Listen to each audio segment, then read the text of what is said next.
l'agression continue depuis octobre 2023 n'a pas seulement démoli des bâtiments, elle a anéanti des modes de vie privés, presque totalement d'électricité et interdit d'accès au carburant et au gaz de cuisine.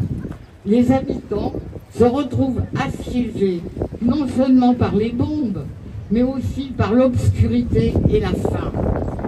Le vieux réchaud en cuivre fonctionnant au kérosène, utilisé au début du siècle dernier, a refait surface. Également, le canoun, un récipient en métal où on allume le feu pour cuisiner, a également refait surface. Ainsi, beaucoup préparent désormais eux-mêmes leur pain sur un feu de bois ou de plastique. Préparer un repas est devenu un défi qui prend des heures. Quant à l'éclairage, il est devenu un luxe incontournable et inaccessible. Les batteries sont toutes épuisées. Les lampes solaires sont inutilisables parce qu'elles sont cassées et il n'y a rien pour les réparer. Les gens se tournent de nouveau vers la lanterne de verre traditionnellement remplie de kérosène et allumée avec une mèche et produisant une lumière faible, à peine suffisante pour voir autour. La politique israélienne, fondée sur le blocus, la famine et la destruction systématique, cherche à rendre la vie sur place insupportable. Quand la nourriture et les médicaments sont interdits, que les maisons sont détruites, l'électricité et l'eau coupée, les passages fermés et que les cadavres restent sous les décombres, le message israélien est clair. Partez, cette terre n'est plus vivable. C'est une stratégie d'exode. Vider Gaza de ses habitants.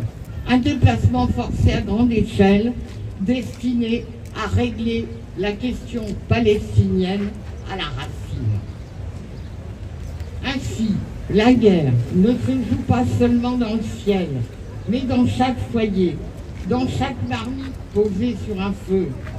Gaza est une ville contrainte de vivre dans le passé, continue néanmoins à écrire avec son sang la fin des chapitres de son histoire. L'histoire d'un peuple qui ne cède pas, même s'il se dit revenu aux outils de ses ancêtres. Gaza, la ville engloutie par les décombres, qui continue à respirer dans le silence du monde. Dans le quartier de Shalaïa, les ruelles sont devenues un labyrinthe de ruines, avec les murs, cris sans voix. À Rafah, des familles entières ont disparu. Il ne reste d'elles que quelques photos sous les décombres. À Betlaïa, des enfants sortent pieds nus de dessous les tentes pour inspecter des ruelles qui sont devenues des cimetières. Gaza n'est plus une ville, mais un témoignage écrit avec la chair des humains, une preuve accablante d'une barbarie sans limite et d'un silence international devenu complice du crime. Et au cœur de cette destruction, une question résonne dans chaque ruelle détruite, sur la bouche de chaque mère ayant perdu ses enfants. Jusqu'à quand ce tas de ruines ouvrira-t-il la vérité? Gaza ne demande ni pitié ni justice, elle accuse le monde entier. Et lui, clairement, comme vous le venez, lorsque vous vous taisez face au génocide, vous en devenez complice.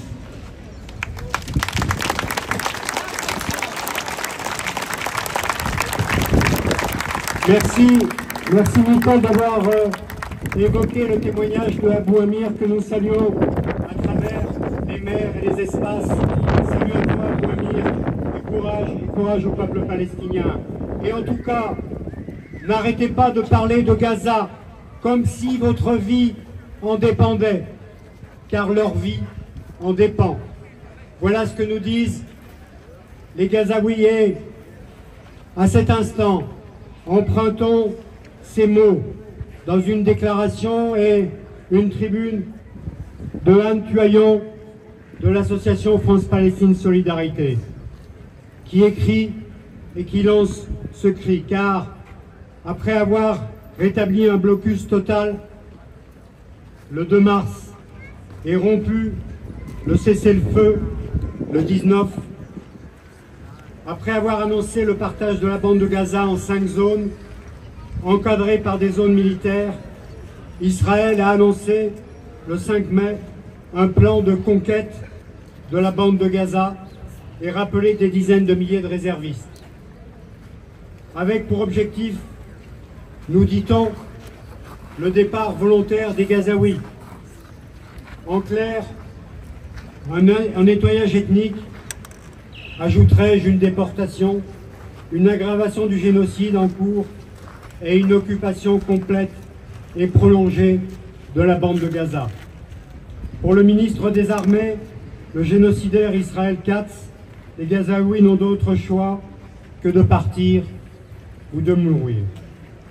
D'octobre 2023 à juin 2024, Amnesty International avait déjà recensé 102 appels criminels de ce genre et à la destruction d'un peuple émanant de responsables israéliens.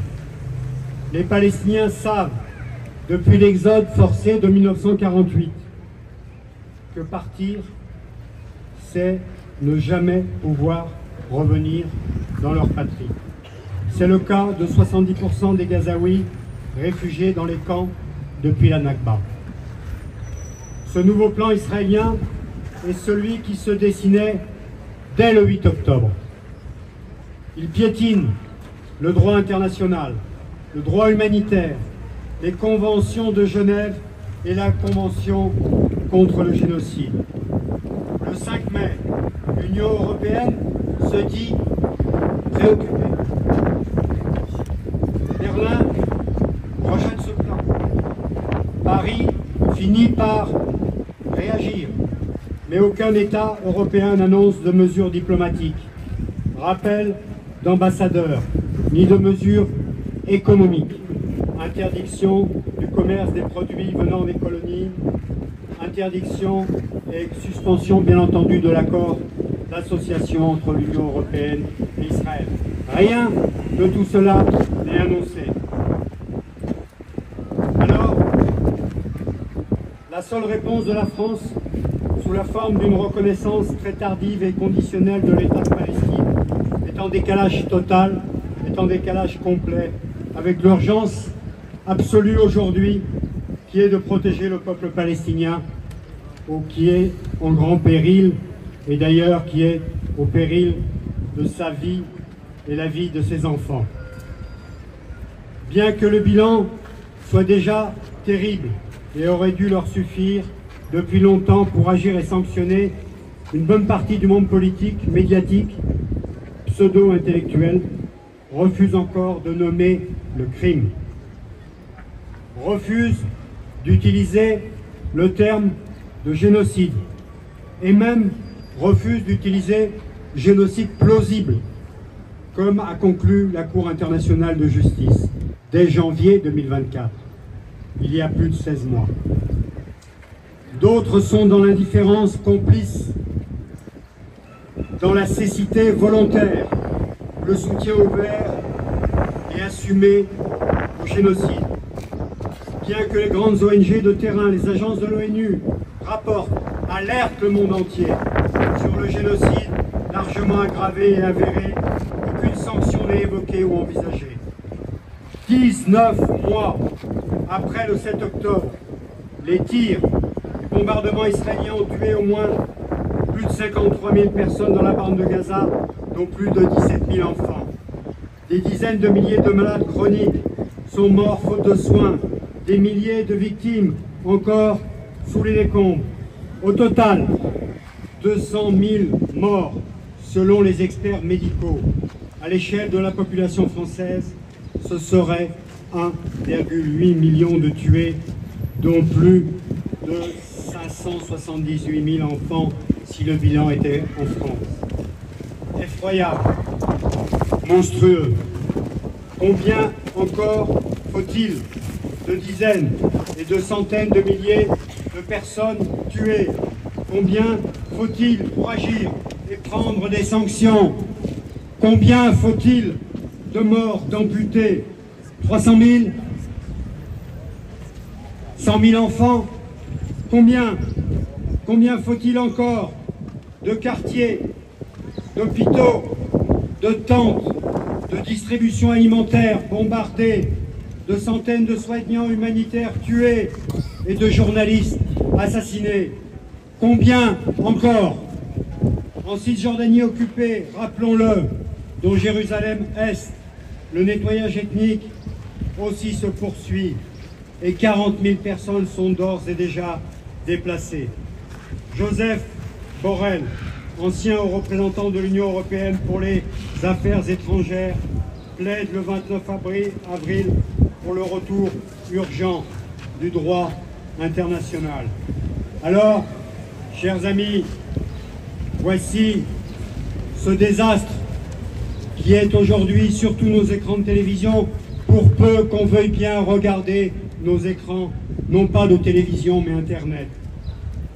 L'Assemblée générale des Nations unies a aussi exigé en septembre 2024 qu'Israël mette fin dans un délai de 12 mois, dit-on, à l'occupation illégale du territoire palestinien.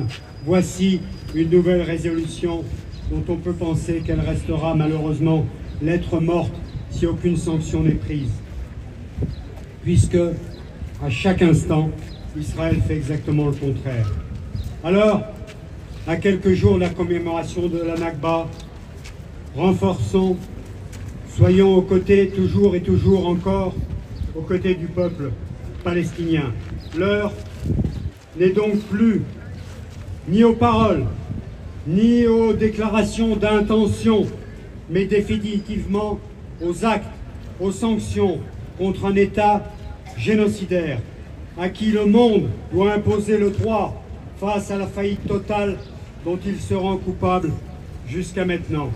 L'heure, chers amis, est aux sanctions contre les criminels et pas contre celles et ceux qui dénoncent le génocide en cours et ont l'impression de hurler dans le désert depuis plus de 19 mois. C'est notre humanité, à tous et à toutes, qui est en jeu.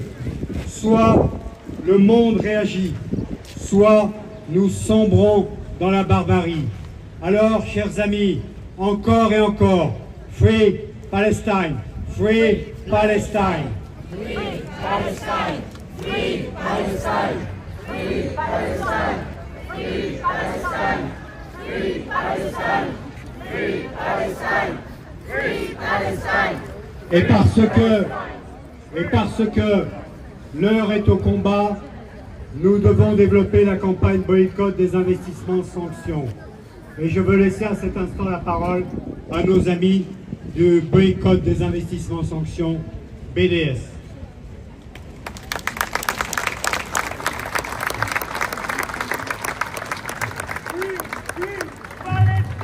Free Palestine! Free Palestine! Free Palestine! Free Palestine!